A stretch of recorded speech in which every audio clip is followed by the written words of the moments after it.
John Denver, born Henry John Deutschendorf Jr., was one of the most beloved acoustic music icons of the 1970s in America, famous for his roles as a singer, songwriter, and actor. He was honored by AllMusic as one of the most beloved entertainers of his era.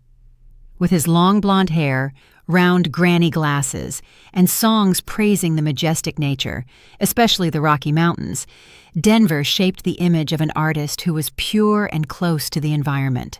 But tragedy struck unexpectedly on the afternoon of October 12, 1997, when the home-built plane he was piloting crashed into Monterey Bay near Pacific Grove, California, killing the music legend at the age of 53. The single accident caused great shock, not only because of its suddenness, but also because it involved a passion for flying that Denver had shared publicly and turned into a source of artistic inspiration. What made the truth behind this accident so bitter, beyond the surface explanation of mechanical failure? Was he really killed by the inconvenience of an inaccessible fuel transfer valve and a lack of training in converting the new type of aircraft?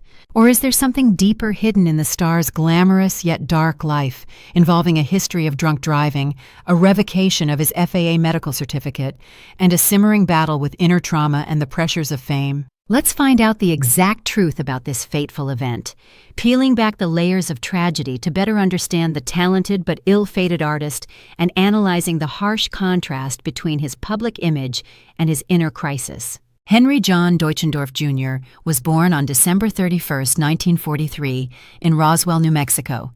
His father, Henry John Deutschendorf Sr., was a pilot in the United States Army Air Forces, who set several airspeed records. Because of his father's military service, Denver's family moved around a lot, which created a nomadic childhood.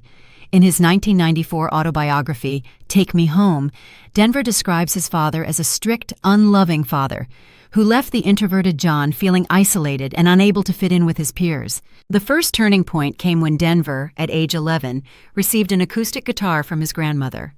That simple gift changed his life. Denver began learning to play the guitar and performing at local clubs while in college. He studied architecture at Texas Tech University in Lubbock and sang in the folk group The Alpine Trio. Denver decided to change his name because Randy Sparks, founder of the New Christy Minstrels, suggested that the surname Deutschendorf would not fit on a sign. After dropping out of school in 1963, he moved to Los Angeles to pursue a music career. In 1965, Denver joined the Chad Mitchell Trio, which later changed its name to Denver, Boise, and Johnson. In 1969, Denver pursued a solo career and released his first album for RCA Records, Rhymes and Reasons. 2 years earlier, he had self-produced a demo of the song Babe, I Hate to Go, later retitled Leaving on a Jet Plane. This song, when covered by Peter, Paul, and Mary, under the recommendation of producer Milt Oken, reached #1 on the Billboard Hot 100, officially establishing Denver as a promising songwriter. During the 1970s, under the management of Jerry Weintraub, Denver's career took off, making him one of the best-selling acoustic artists. He recorded and released around 300 songs, of which he wrote around 200 himself. Denver has had 33 albums and singles certified gold and platinum in the U.S., with estimated sales of over 33 million copies. Denver is known for his blend of folk, country, western, and soft rock. His songs often revolve around the joy of nature, his rejection of city life, his passion for music, and the challenges of relationships. Take Me Home, Country Roads. Released on the album Poems, Prayers, and Promises, 1971, the song quickly reached #2 on the Billboard charts. The song has become a timeless symbol of homesickness and was officially designated one of the state songs by the West Virginia legislature in 2014. And Rocky Mountain High. This song, which shares the name of his 1972 Top 10 album, is a testament to Denver's deep love for Colorado. The song was inspired by a memorable camping trip with his first wife, Annie, and friends. It captivated the public for its artistic value and the emotional appeal it evoked when experiencing the beauty of the Colorado mountains. In 2007, nearly 10 years after his death, the Colorado State Legislature passed a resolution making the song one of 2 official state songs. Denver himself was named Colorado's State Poet Laureate in 1974. Besides music, Denver was a beloved television and film personality. Oh, God! 1977. Denver starred as Jerry Landers alongside veteran actor George Burns. This comedy demonstrated Denver's natural charisma and warmth on screen, a perfect complement to Burns' humor. And specials. Denver frequently guest starred on and later hosted music and variety shows. His Rocky Mountain Christmas attracted over 60 million viewers, making it the highest-rated show on the ABC network at the time. In particular, his live television show, An Evening with John Denver, won an Emmy Award for Best Special, Comedy, Variety, or Music in 1974 and 1975. Denver also hosted the Grammy Awards 5 times in the 1970s and 1980s. Aside from the stage spotlight, Denver's personal life was filled with both happiness and hidden tragedy. Denver first married Annie Martell in 1967, who was the direct inspiration for Annie's song. After the success of Rocky Mountain High, Denver bought a residence in Aspen, Colorado, where he lived for most of his life. They adopted 2 children, Zachary John and Anna Kate, whom Denver believed were destined to be his children. Denver often said that his most cherished legacy was not his music, but being a father to Zachary John and Anna Kate. However, the marriage ended in divorce in 1982. Denver shared that the demands of his career drove them apart. To emphasize the division of assets in the divorce, he made a shocking move, cutting their wedding bed in half with a chainsaw. He remarried Australian actress Cassandra Delaney in 1988, and they had a daughter, Jessie Bell. This second marriage was also short-lived, lasting until 1993, and Denver later said that before the divorce ended, she made a fool of me from one end of the valley to the other. These personal riffs, especially the act of cutting up the wedding bed with a chainsaw, revealed a complex, impulsive, and painful side to the artist's personality that the public perceived as gentle and rustic. In parallel with his musical career, Denver was an active social and environmental activist. He was openly political and ecologically protective since the mid-1970s. He founded the WinStar Foundation in 1976 to promote sustainable living and founded the environmental group Planet 2020. Denver was also a strong supporter of space exploration.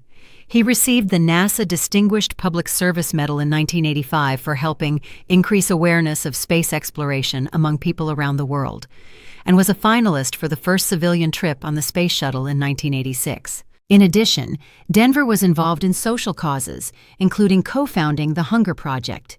He also testified before the Senate Commerce and Labor Committee against censorship in music during the 1985 Parents Music Resource Center (PMRC) hearing, siding with controversial figures like Dee Snider and Frank Zappa. These activities cemented his image as a principled artist involved in community and global issues. Ironically, it was his passion for flying that inspired songs like Leaving on a Jet Plane and helped him reconcile with his father that ultimately led to his tragedy. Denver was an experienced pilot with more than 10,700 flight hours and was certified to fly multiple aircraft, including the Learjet. Yet his death occurred in a small, homemade aircraft. On October 12, 1997, John Denver was piloting a Rutan Long EZ, a 2-seat kit-built propeller plane, when it crashed into Monterey Bay. He was the only person on board. The official cause of death was multiple organ trauma from impact. Initially, the incident was ruled an air accident, and some reports focused solely on pilot error or mechanical failure as the primary cause. The biggest contradiction was that such an experienced pilot like Denver would crash a small plane in relatively clear weather. Although the plane was new and he had only had a half-hour familiarization flight the day before, Denver was known to be passionate and knowledgeable about flying, considering it his second greatest love after music. Theories of pilot error quickly spread, calling into question his judgment. The post-crash investigation by the National Transportation Safety Board, NTSB, unraveled a complex chain of factors, revealing a much darker and more disturbing truth than anyone expected. The NTSB determined that the primary cause was Denver's failure to switch fuel tanks mid-flight. The homemade Rutan Long EZ had an unusually positioned fuel selector valve. The original design required the valve handle to be between the pilot's legs, but the manufacturer placed it behind the pilot's left shoulder. The fuel gauge was also placed behind the pilot's seat and was not visible from the controls. The NTSB investigation found that switching the fuel tank required the pilot to rotate his body 90 degrees, an action that was nearly impossible while strapped in. This rotation created a natural tendency to place his right foot on the right rudder pedal for balance, causing the plane to pitch sharply to the right and pitch up, resulting in a loss of control. Before the flight, Denver and the mechanic discussed the difficulty of reaching and rotating the fuel selector handle. They even tried extending the handle with a vice grip, but that did not solve the problem. The mechanic informed Denver that the fuel gauge was only visible to the person sitting in the rear cockpit. Despite being offered fuel, Denver refused, saying he would only fly for about an hour. Denver also planned to use the autopilot to stabilize the plane while he tried to turn the fuel valve. The most horrifying part of the personal tragedy was the truth about Denver's legal status at the time of the crash. Denver had a history of drunken driving charges in 1993, pleaded guilty, and was placed on probation, and again in 1994, crashing his Porsche into a tree. Because of this history, the Federal Aviation Administration, FAA, required Denver to abstain from alcohol completely if he wanted to continue flying. In 1996, almost a year before the crash, the FAA determined Denver was medically unfit to fly due to his failure to abstain from alcohol and revoked his medical certification.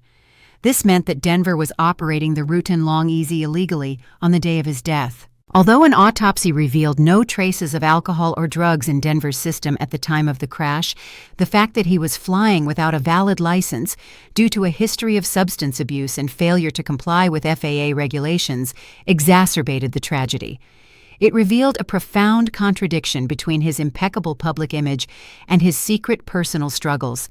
The exposure of Denver's legal status, combined with aircraft design problems and inadequate training, forced the aviation community to confront its regulatory gaps.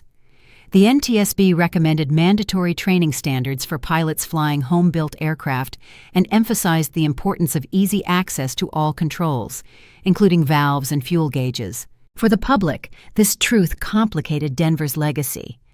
His image as a wholesome troubadour was undermined by evidence of a history of domestic violence. In his 1994 autobiography, he spoke candidly about his drug use, extramarital affairs, and history of domestic violence, and alcohol abuse problems.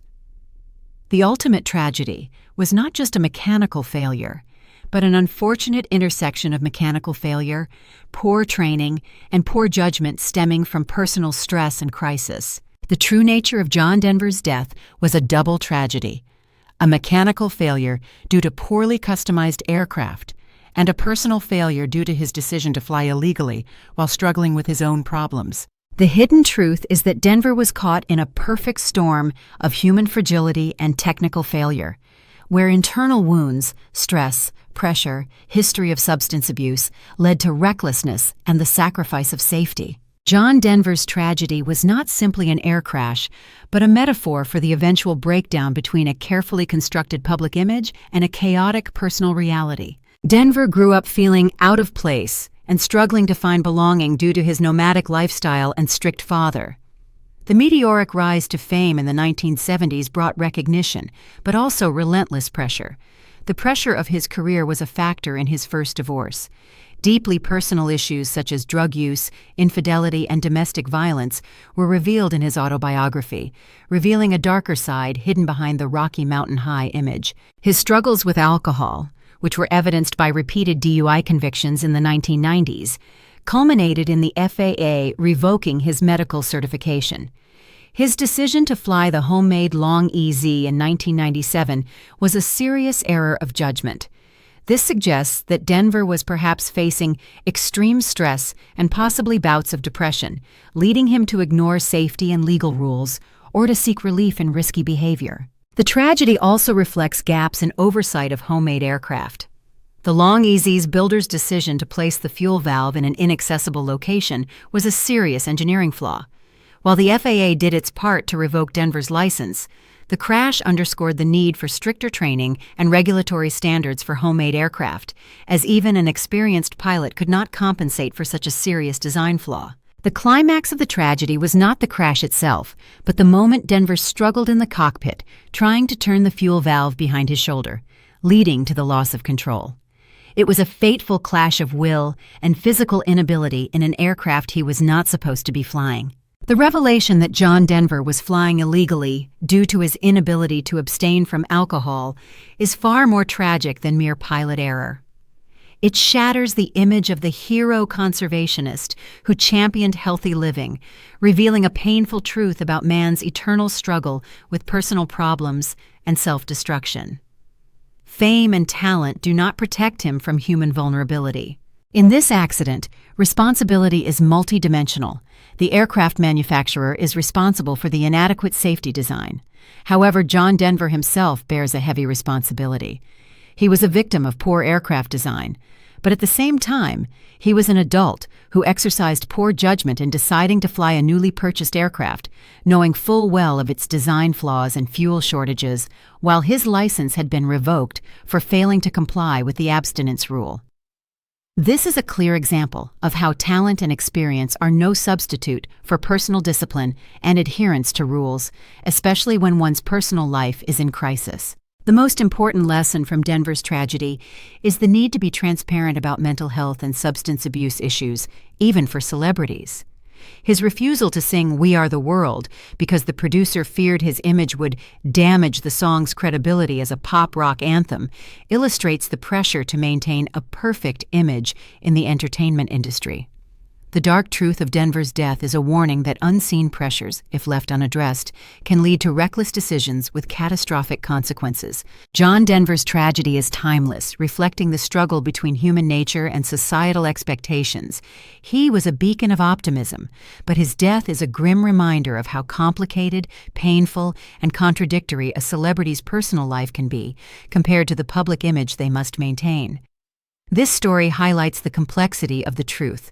The NTSB's official account of a mechanical failure was obscured by the more painful personal truth about his legal status and inner struggles. John Denver left behind a vast musical legacy, a glittering career that included 12 gold and 4 platinum albums, and a tireless dedication to the environment and space exploration. His life was a mixture of pure joy in nature and the low notes of personal tragedy. From the joy of fatherhood to the bitterness of his marriage, and finally, the fateful decision to fly illegally. His death, caused by a combination of faulty aircraft design, inadequate training, and personal recklessness, is a painful reminder that glamour can never completely mask inner wounds. What questions does the unfolding truth of John Denver's tragedy raise about our trust in institutions and what we accept as truth? Does society focus so much on the glamour of celebrities that it ignores the deeper inner fractures, psychological, substance abuse, that drive them to seek escape in risky behaviors and ultimately pay with their lives?